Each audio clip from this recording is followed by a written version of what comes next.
My second question is, what do you believe to be the most difficult issues faced by the city pertaining to the wildlife corridor, and what tools and or incentives, if any, would you suggest using to overcome those obstacles? Yeah, I think that I've had an opportunity to be involved in this for a little bit now, and I think that the things that I see as probably the major obstacles or the most difficult obstacles to overcome are twofold.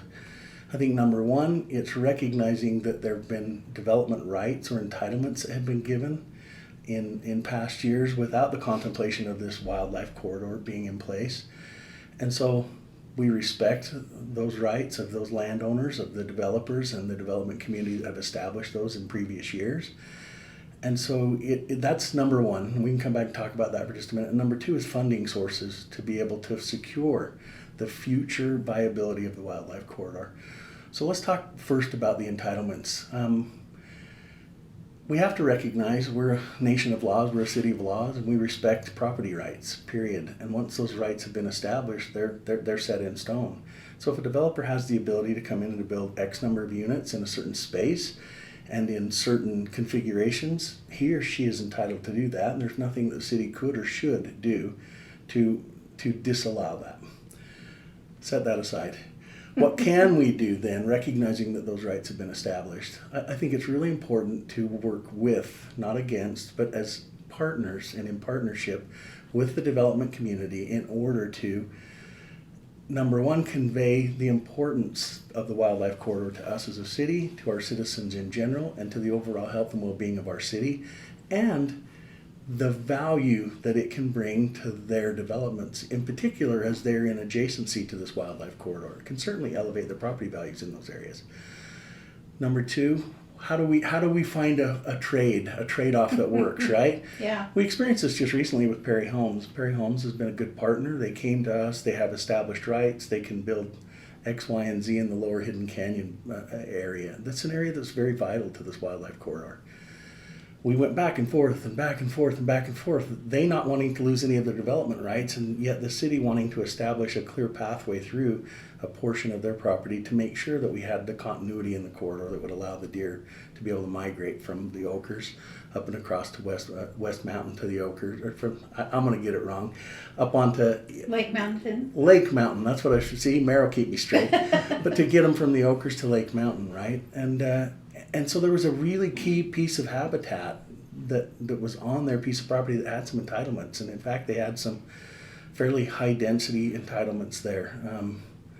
And we were able to, through negotiation and through their goodwill and willingness to work with us, to exchange land. So the city had some property in adjacency to their overall development that was not slated for development.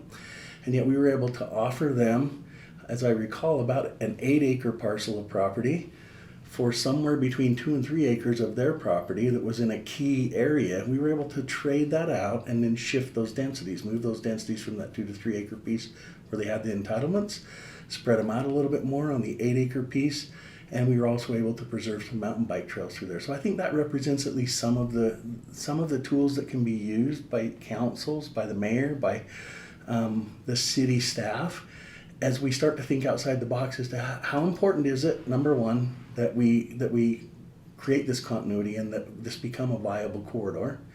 I believe it's very important. We've been working hard to make sure that that's secured.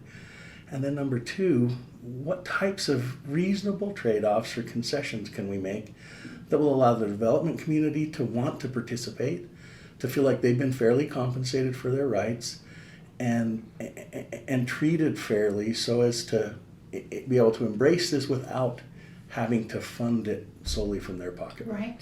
So that's the entitlement equation. I think that there are many other opportunities. I don't know what they will be, but I'm certainly open to density transfers. We've talked about land swaps.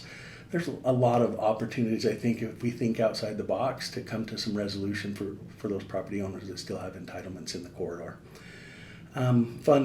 Funding is a major hurdle, as you well know. Yes. I know the Alliance has been pretty active in trying to secure funding. There is a lot of difficulty in that because it's not inexpensive to make these improvements. It's not inexpensive to plan for wildlife fencing, for instance, right? Right. Millions of dollars in expense that we're going to be incurring as we find those areas where there's choke points and whatnot that might need to be fenced. As you look at that, I think the key to that is to bring in good community partners. Number one, we've talked a little bit about the development community. We've got to make sure that we get landowners and the development community involved, and encourage them to participate with us as willing partners rather than as adversarial partners. We're working to do that, and we have some really good landowners that we have worked with presently. We do. And I'm going to leave someone out, so I'm not going to name them all. Wise man. and we have had some really good development partners that have worked with us on that. There's also some nonprofits. Eagle Mountain Nature and Wildlife, obviously Alliance has done a lot of the legwork, has tried to pull some of these partners together, has organized events, which I have found to be super helpful in bringing state and federal awareness. I know that the Alliance has sponsored revegetation opportunities, service opportunities for the community members, where state and local officials have been here and been involved and been encouraged to come and participate and see what we're up to. That, I think, has been super helpful. I know that the Division of Wildlife Resources has been a major player in this. They've dedicated time, money, materials, resources, educational opportunities, and manpower to creating and to helping us kind of navigate what's the best way to work through this, right? Yeah.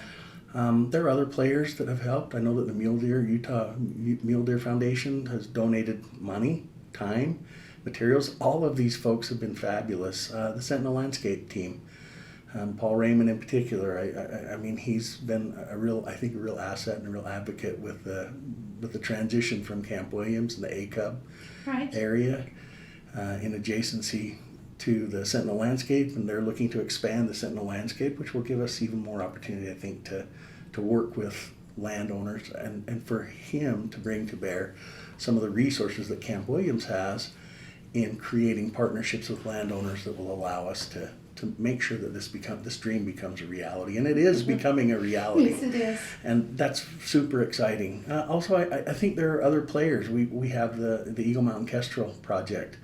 I participate in that. I contacted Mr. Reed at one point in time. I said, Sean, I don't know if you know where I live, or but I'm kind of in adjacency to one of the washes, and man, if you were interested or willing, I'd love to see if we could maybe put a kestrel box on my property. And we've done that. And this year, right now, I mean, we were looking at video that he sent us, my wife and I, from yesterday, where we have 5. I'm going to get little fledglings, I think is what he calls them. It's really interesting to see them. And so I think that there's just all of these opportunities. And I think as we get community partners, the development community, the business community, which is also, I would miss someone if I started to name businesses that have contributed either their time, material, or resources to, for instance, the LIDAR, the deer migration corridor across 73. The advanced warning system. The advanced warning system that's the LIDAR that recognizes animals coyote size or larger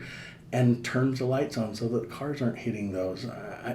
I know that there were some local businesses that contributed resources, time, electrical components, expertise, that came out and helped put that in. Citizens have been involved. I've participated in projects where we've had literally 500-600 citizens on a hillside digging holes, planting trees to revegetate for this effort. So I think that in and of itself, I think that speaks to who we are as a community and why these things are important, because it's not about what the politicians in City Hall want. It's not about what the state Division of Wildlife Resources want. It's really about what the people of Eagle Mountain want, what they'd like to see their community grow as, and then involving all of these partners in a positive way to produce an outcome that we can all be proud of. And frankly, I think we're really moving in that direction. I'm glad to hear you say that, because I feel the same way.